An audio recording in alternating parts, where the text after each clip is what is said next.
amém? Te entregamos a vida do nosso pastor Paulo, que vai trazer a palavra agora. Que o Senhor use o teu servo, Senhor, permita que ele seja também instrumento em tuas mãos, dando ele discernimento e sabedoria. E obrigado pela tua palavra, em nome do Pai, do Filho e do Espírito Santo de Deus. Amém. Amém. Boa noite, amados. Que a graça de Jesus possa continuar reinando em nossas vidas, reinando em nossos corações. Amém? Amém. Mais uma vez quero falar da minha alegria, da minha satisfação de estar com vocês nesse retiro por ocasião do carnaval. Como eu disse, faziam 8 anos que eu não participava de retiro por ocasião do carnaval. E recordar estar com vocês nesta igreja, que sempre foi fiel em fazer retiro, né? Os 23 anos que nós ficamos lá em Nova Brasília, apenas um ano nós não fizemos. Aí o pessoal arrumou, o pessoal foi para Aracruz, outro foi para Guarapari. A gente fez alguns retirozinhos menorzinhos, mas sempre tivemos a oportunidade de sair, sempre tivemos a oportunidade de usar esse momento para refletir na palavra de Deus, refletir nesta palavra então em nossos corações. E hoje, nesse momento, nesta ocasião que nós temos aqui, durante esse retiro, nós estamos falando sobre o tema fora do sistema. E como eu disse ontem, o pressuposto é que existe um sistema que ele quer nos tirar daquilo que Deus tem determinado nas nossas vidas. E o texto escolhido pelos irmãos, ele realmente está coerente com esta colocação.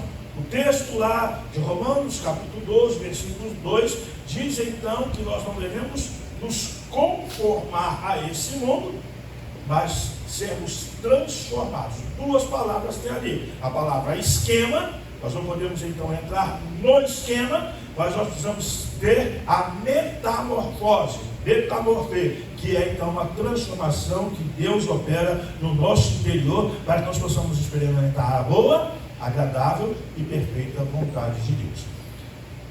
A proposta que me foi feita é que hoje nós falaríamos então de relacionamentos, falaríamos então de fora do sistema nos nossos relacionamentos.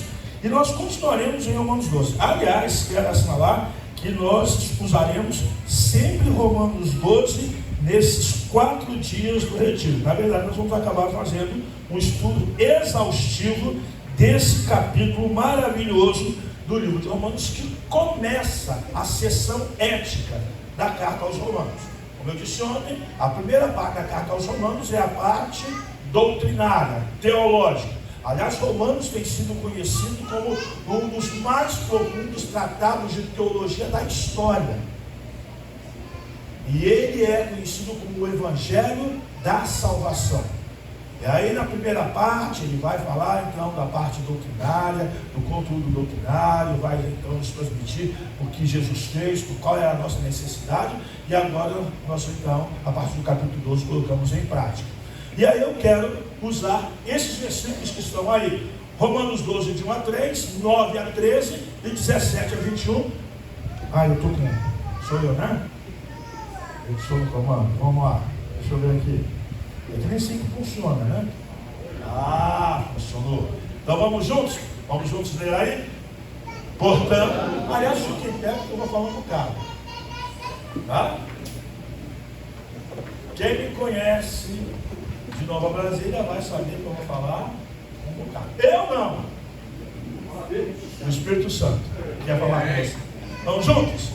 Portanto, irmãos, rogo-lhes pelas misericórdias de Deus que se ofereça sacrifício vivo, santo e agradável a Deus. Este é o culto racional de vocês. Não se amoldem ao padrão deste mundo, mas transformem-se pela renovação da sua mente, para que sejam capazes de experimentar e comprovar a boa, agradável e perfeita vontade de Deus.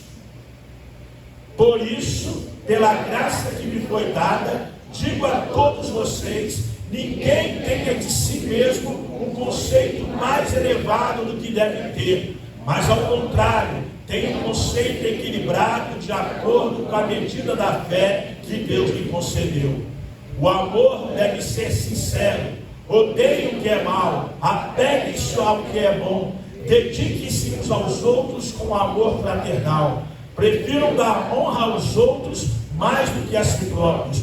Nunca lhes falte o zelo. Sejam fervorosos no espírito. Sirvam ao Senhor. Alegrem-se na esperança. Sejam pacientes na tribulação. Perseverem na oração. Compartilhem o que vocês têm com os santos em suas necessidades.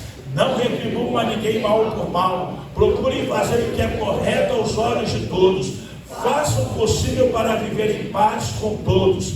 Amados, nunca procurem vingar-se, mas deixem com Deus a ira, pois está escrito: minha vingança, eu retribuirei, diz o Senhor. Ao contrário, se o seu inimigo tiver fome, dê-lhe de comer. Se tiver sede, dê-lhe de beber. Fazendo isso, você apontará. Não se deixem vencer pelo mal, mas vençam o mal com o bem. Muito bem, fora do sistema, nos relacionamentos. Esse é o nosso tema. Vamos então orar mais uma vez, vamos falar com Deus nesse momento. Vamos então, mais uma vez, nos colocar nas mãos dele para que ele possa usar esse momento para, tanto para a minha, quanto para a sua edificação espiritual. Pai, mais uma vez a tua palavra foi lida. Mais uma vez nos encontramos diante do Senhor e diante do teu povo. Temos temor e tremor nesse momento. Porque, ó Deus, quando nós falamos a tua palavra, nós, ó Deus, transmitimos, nós, ó Deus, nós compartilhamos de coisas muito sérias. De coisas, ó Deus, que tem relação com a eternidade. Coisas que têm relação, ó Senhor Deus, com a nossa vida aqui, mas sobretudo com o nosso destino perante o Senhor. Então que o Senhor possa nos orientar, nos instruir, para que, ó Deus, nós possamos viver a realidade de as palavras da nossa boca e a meditação do nosso coração. Seja, ó Senhor Deus, tudo em louvor ao Senhor. Em nome de Jesus. Amém. Podem sentar-se, meus queridos. Olhe bem. O esquema mundano, ele afeta todos os níveis de relacionamento. Todos os níveis de relacionamento da nossa vida. E quando nós pensamos em relacionamento, nós podemos pensar pelo menos em 4 dimensões. A dimensão primeira é a dimensão vertical, nosso relacionamento com Deus. Mas nós também temos um relacionamento conosco mesmo. O nosso relacionamento conosco. Como é que nós nos relacionamos conosco? Nós vamos então ver a respeito disso. Nós também temos relacionamento com os nossos irmãos em Cristo, com a nossa comunidade de fé.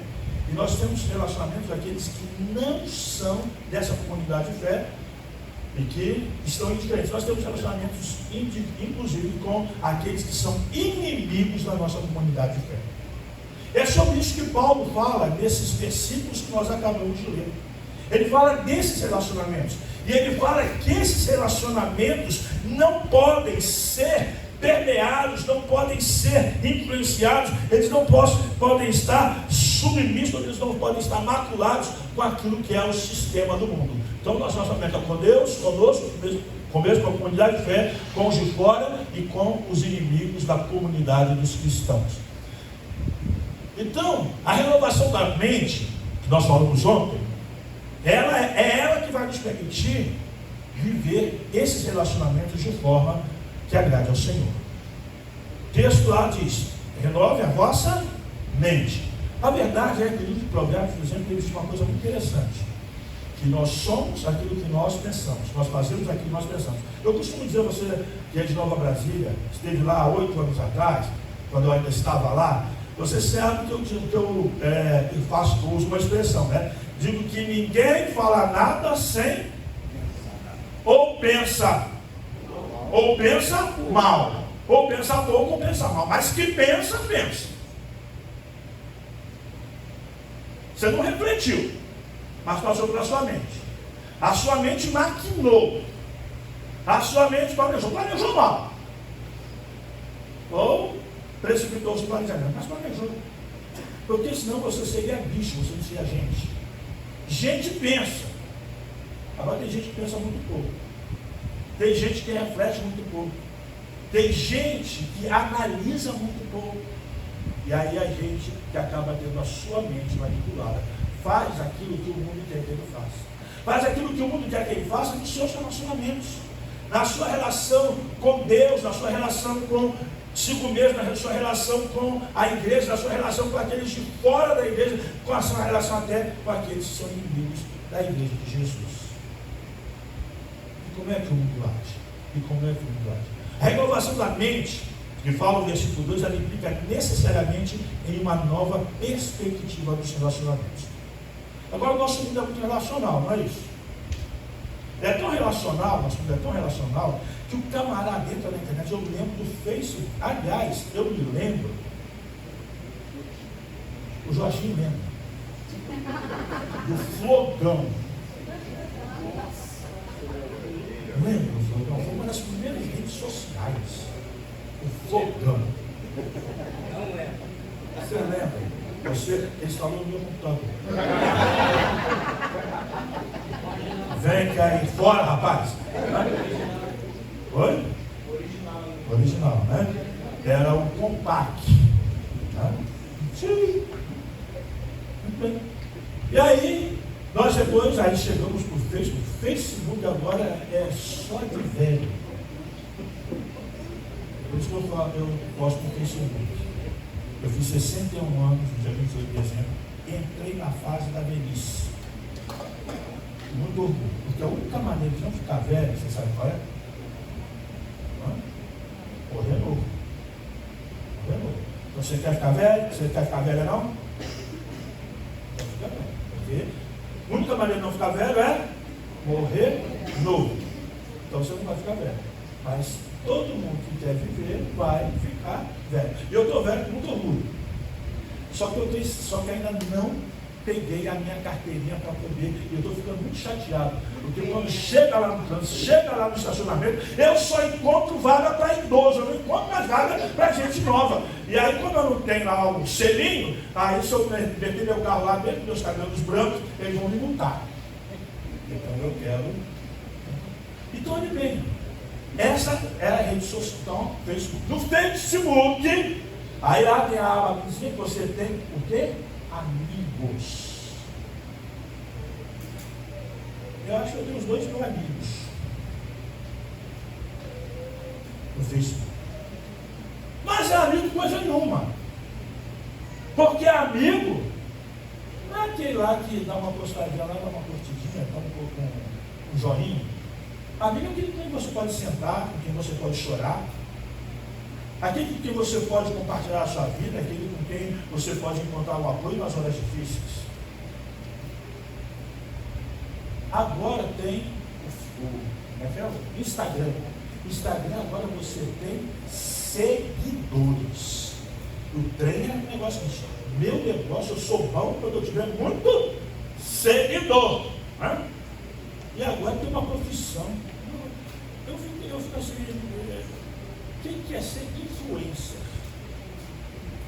Influencer.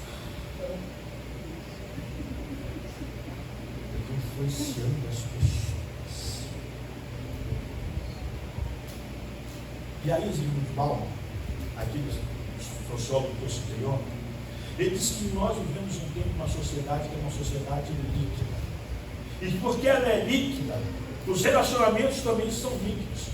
E ele fala disso porque quando ele olha para o passado, ele diz que a sociedade era sólida. E era sólida em que sentido? Por exemplo, eu me lembro, né, quando eu comecei a trabalhar, que os camaradas, eles entravam dentro de ônibus com o uniforme da Vale.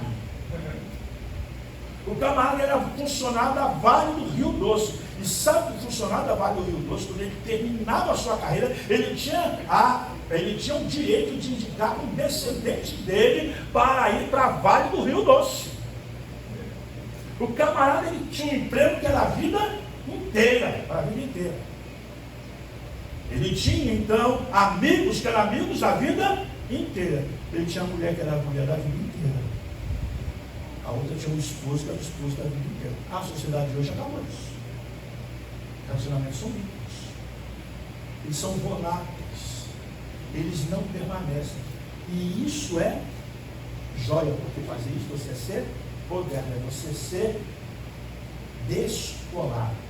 Eu estou bem desatualizado nas gírias, né? Mas eu acho que descolado ainda funciona. Jovens, me ajuda aqui. Descolado funciona? Tá? O que é hoje? Ajuda aí. Hã? Tem que explicar o que é descolado, vai saber o que é falar. Descolado é o camarada livre, tranquilo, feliz, não está ligado a nada, nada me prende. É isso a sociedade de hoje. É essa a sociedade de hoje. Então, por exemplo, isso vai para a igreja. Tem gente que ao longo da vida dele, ele passa por não somente igrejas, mas denominações diferentes. Ele não se liga, ele não se firma, ele não se prende. Ele hoje, começando o ano, segundo mês do ano, que é fevereiro, ele está na igreja tal, na denominação tal. Daqui a 3 meses ele está na outra. Quando terminar o ano, ele passou por umas 4. E não firmou laços com ninguém. Não tem laços. Porque isso é sinal, é expressão dessa sociedade. É expressão desse tipo de cultura. E que talvez esteja influenciando você. Porque hoje, porque a influência de uma filosofia que não é nova. Ela é antiga, a filosofia do existencialismo. Porque no existencialismo o que vale é a experiência. E a sensação. E se a sensação me satisfaz, eu estou nela. Só que ela é volátil também. Então hoje eu estou me sentindo bem, amanhã eu posso não estar me sentindo bem, eu mudo. E está tudo bem. Está tudo tranquilo. Só que ele não vai formar amigos. Só que ele não vai formar gente de confiança. Isso vai vir então para as outras relações que nós vamos então trabalhar nesta noite. Então cada homem que está fora do sistema, ele experimenta a vontade boa, agradável e perfeita de Deus em seus relacionamentos. Ele vai experimentar isso de algumas maneiras. Primeiro, o relacionamento com Deus. E a primeira coisa da nossa vida é relacionamento com Deus. Amém? Amém. Se você não tiver bem no seu relacionamento com Deus, nada vai dar certo. Misericórdia. E o texto começa dizendo o quê? Vamos lá juntos? Portanto, irmãos, rogo-vos pelas misericórdias de Deus, que se ofereça em sacrifício vivo, santo e agradável a Deus. Este é o culto racional de vocês. Ontem eu usei esse texto para falar então de adoração. E adoração é aquilo que nós damos para Deus.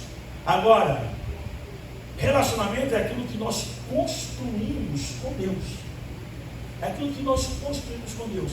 E o texto então nos chama a atenção para que nós possamos oferecer o nosso sacrifício vivo, santo e agradável a Deus. E aí, a palavrinha que eu destaquei ontem é o racional. Vocês lembram do que eu falei aqui? O que significa esse racional? Senão eu prego tudo de novo. Alguém tem que falar. Senão eu prego tudo de novo. Coerente, consistente. É um relacionamento consistente. É um relacionamento que não é contraditório. E muitas vezes nós vivemos um relacionamento contraditório com Deus. Um relacionamento que não é consistente. Um relacionamento que não é coerente. Então, quando nós relacionamos de maneira coerente com Deus, nós resgatamos a verdadeira adoração. E então essa adoração, ela vai dar prioridade a Ele a cada dia. E aí o que vai dizer a Bíblia? Leiam lá. Busquem, pois, em primeiro lugar o reino de Deus e a sua justiça, e todas essas coisas lhe serão acrescentadas. Relacionamento com Deus depende de busca de Deus. E busca prioritária. Primeira pessoa que eu falo com ela no meu dia tem que ser quem? Deus. Alguém vai dizer minha esposa. Mas meu querido, se você não tiver esposa, você fala com Deus. Então, mesmo que você se case, primeiro papo é com Deus. E não tem sido maravilhoso isso também. Maravilhoso. Eu acordo, lá, eu estou lá do meu ladinho, eu disse assim, Deus, que boa a cabeça do Senhor. Deus, eu tenho um teto sobre a minha cabeça. Deus, o ventilador está funcionando. Talvez na sua casa seja um ar-condicionado, né? Para mim é um ventilador. Tá? Deus, olha, eu tenho uma cama. Deus, eu tenho lençol. Deus, eu tenho tradição de Deus. Obrigado, Deus, porque isso tudo vem do Senhor. A gente precisa agradecer pelas coisas. Tem gente que acorda reclamando e diz assim, de calor danado. Esse ventilador não está dando conta. Você já pensou que não tem nenhum ventilador? Já pensou em quem não tem um quarto? Você já pensou em quem não tem a cama? Você já pensou em quem não tem um travesseiro? Já pensou em quem não tem um lençol?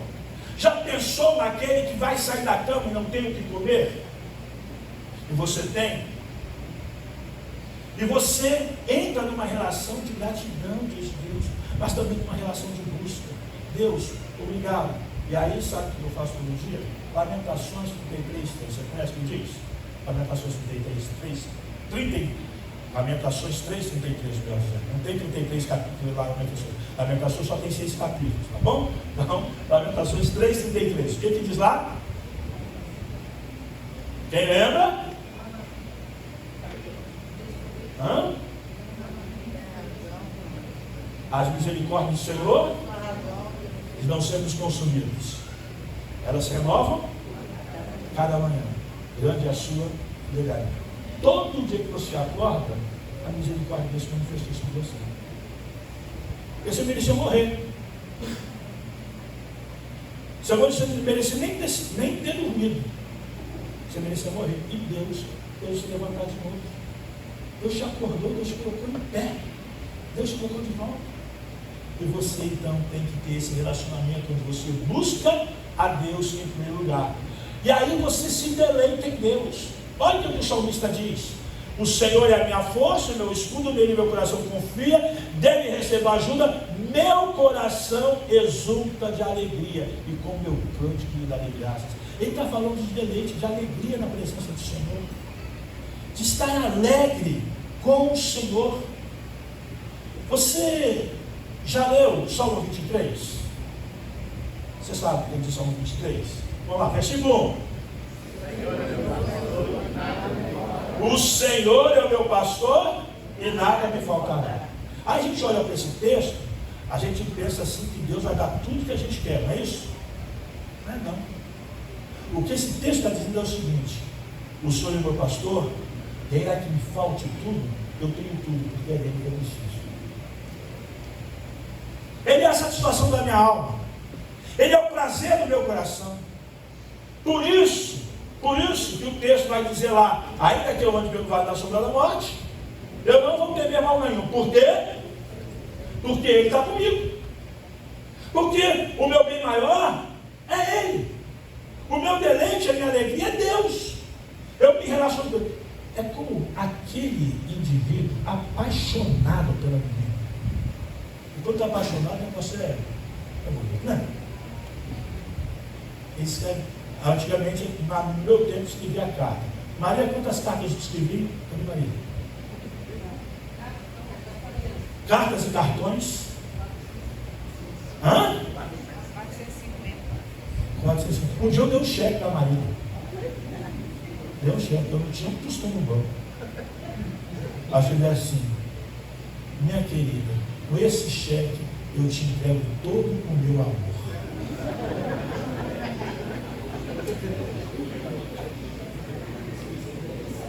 E ela não sacou tudo ainda. Não sacou tudo ainda. Porque o salvo é renovado.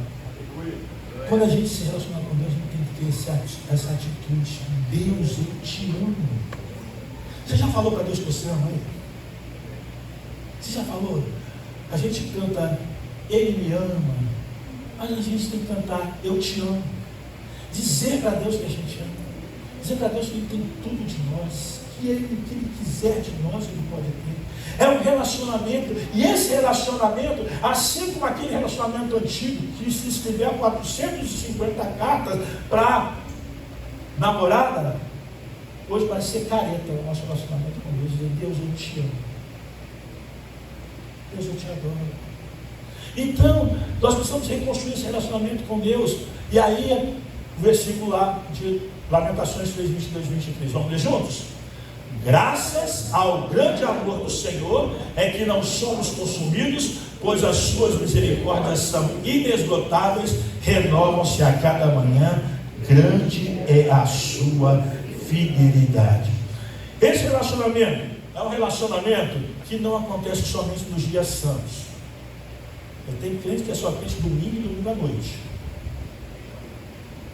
Tem crente que só é crente nas comemorações da igreja. Tem crente que só é crente no final do ano. Vai dia 31 de dezembro na igreja, fica emocionado, chora que nem um condenado, porque está vendo tudo que errado fez durante o ano. Vai lá na frente e consagra a sua vida. E aí vai na primeira ceia, lá em Barcelona assim, tá? A programação. Não estou dizendo os crentes, não sei lá, né? Mas olha bem, primeiro domingo de cada mês nós temos ceia. Aí a pessoa vai na ceia. E depois não aparece de novo. Vai aparecer 31 de dezembro, para renovar os seus votos. Tem gente que só vai na igreja no dia santo, no domingo. À noite é Bacurau, né? Crente Bacurau, crente Bacurau. Aprende mais um, tá? É crente Bacurau. Tá? Adoração é estilo de vida, irmãos. A palavra de Deus diz que Deus é Espírito, é necessário que os seus adoradores o adorem em Espírito e verdade. O contexto dessa palavra de Jesus está perante uma pergunta feita pela mulher samaritana. Você lembra que a mulher samaritana perguntou para Jesus: Jesus, os judeus adoram em Jerusalém, nós adoramos no Monte Gerizim, onde é que Deus deve ser adorado? Aí Jesus diz assim: nem aqui, nem acolá, ou tanto aqui quanto acolá, porque Deus é Espírito, é necessário que os seus adoradores o adorem em Espírito e em verdade. A nossa adoração tem que ser cotidiana e contínua. Nosso relacionamento com Deus tem que ser cotidiano e contínuo. Porque a despeito de nós não estarmos com o nosso cônjuge, ou com o nosso namorado, com a nossa namorada, ou com a nossa pretendente, ou o nosso pretendente, né? E tem gente que ainda não tem, né? Então tem pretendente ou pretendente masculino e pretendente feminino. Mas você então pode estar com Deus todos os dias, todas as horas, todos os minutos da sua vida. Ele é onipresente. Significa que ele está em todos os lugares onde ele é necessário estar. E eu posso encontrar. Esse relacionamento é um relacionamento de honra. O que é um relacionamento de honra? É um relacionamento de respeito. Eu respeito a presença dele. Eu respeito a presença de Deus. Como pastor, tem alguns que fazem uma brincadeira comigo. E tem outros que no fundo a brincadeira é séria.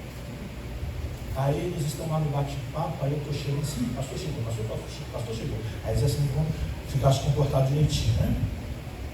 A gente vai se comportar direitinho porque o pastor chegou. Mas eu costumo dizer que Deus está todo mundo.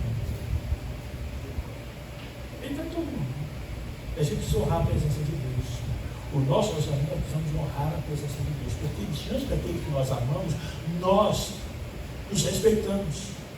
E nós buscamos corrigir o nosso comportamento. Se Deus ele está presente todo o tempo, nós precisamos então honrá-lo com o nosso comportamento. É isso que significa o relacionamento consistente e coerente. O relacionamento que é lógico, o culto que é racional, conforme nós falamos no dia de ontem. E aí Jesus ele vai criticar os fariseus, que diz assim: olha, aliás, Jesus não, esse é João Batista, ele está batizando, e aí aqueles homens querem também se batizar, sem nenhum sinal de arrependimento. João Batista diz: olha, raça de víboras, quem lhes deu a ideia de fugir da ira que se aproxima? Deus diz que o livro de Deus é um fogo consumidor. Então, qual é o nível de consistência e da coerência do seu relacionamento com Deus? Quem, na verdade, tem a vida ou teve a sua mente transformada, vai mudar o seu relacionamento também consigo mesmo. Seu relacionamento consigo mesmo ele é equilibrado. Leia lá o texto, por favor.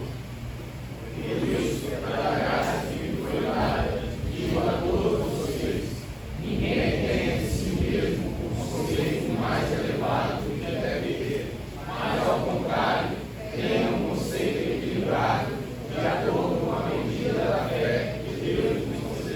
Paulo está falando do relacionamento que nós temos conosco mesmo.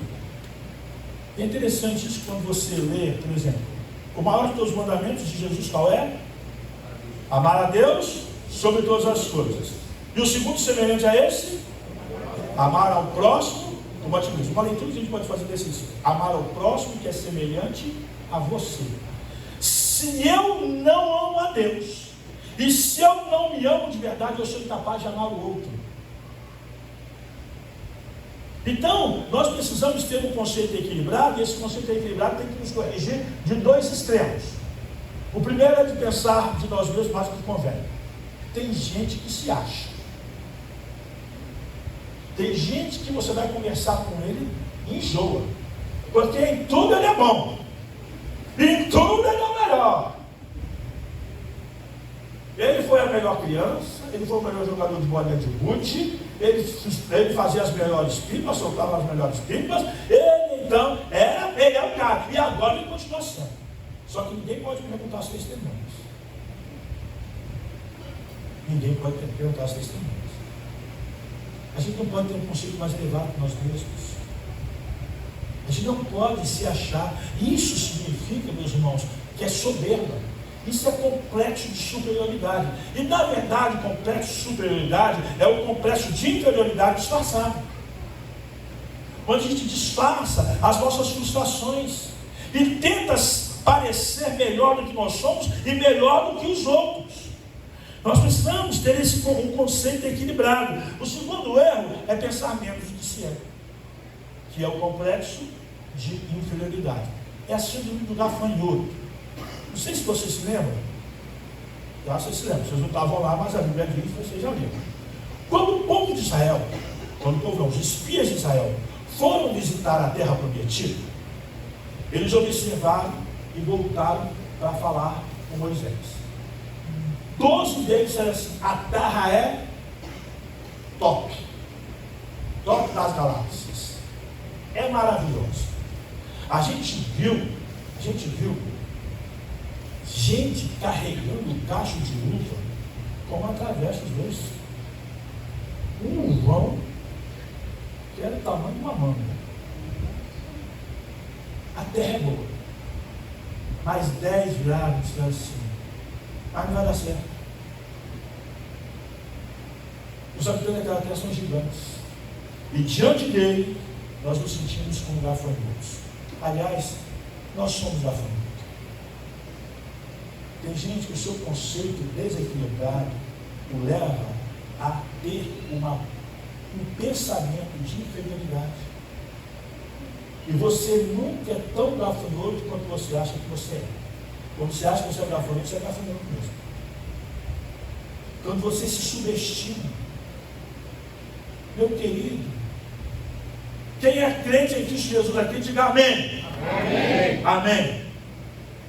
Eu queria que você, primeira coisa, se você não é crente, saiba que você foi criado por Deus. E quando Deus terminou o sexto dia, no sexto dia Deus criou quem? Na obra da criação. Quem que Deus criou na obra da criação no sexto dia? Ele criou o homem. Olha, quando ele criou o primeiro dia, segundo dia, terceiro dia, quarto dia, quinto dia, sexto dia, ele criou coisas, criou animais, criou os seres vivos. Mas quando ele criou, e todos os dias ele disse que tudo estava bom. Mas quando ele criou o homem, ele disse que estava muito bom. Olha para você. Olha para você. Diga assim: eu sou obra-prima de Deus. Você é obra-prima de Deus. Gordinho ou magrinho, altinho ou baixinho, cabeludo ou careca.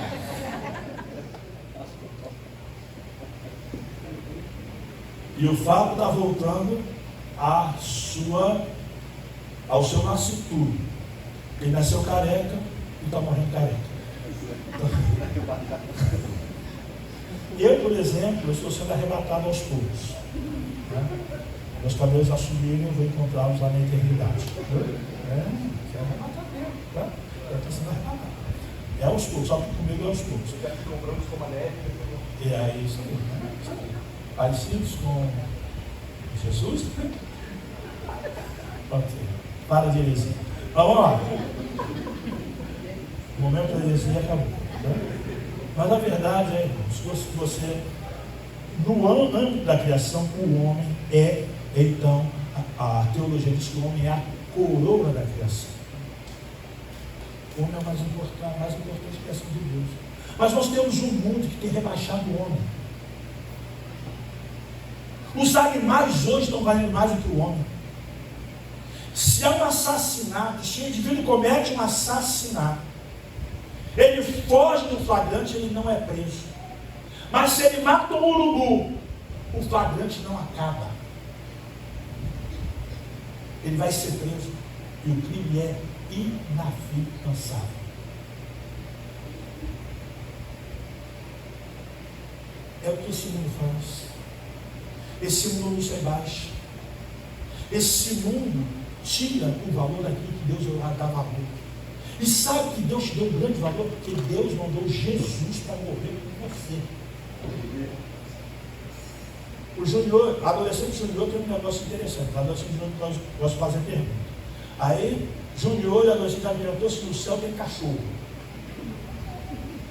Eu não estou importando se no céu vai ter cachorro, não vai. Eu estou importando se no céu vai ter gente, vai ter meu irmão, vai ter aquele que conviveu comigo. Se não tem cachorro ou não, isso é problema de Deus. Agora, se tem gente ou não, isso é problema meu. Eu estou trabalhando para poder levar essas pessoas para o céu. Mas, meu querido, não se considere menos do que você. Jesus morreu por você. Jesus te salvou. Olhe bem, quando nós rejeitamos o projeto, nós rejeitamos o projetista, diz Hernandes Dias Lopes.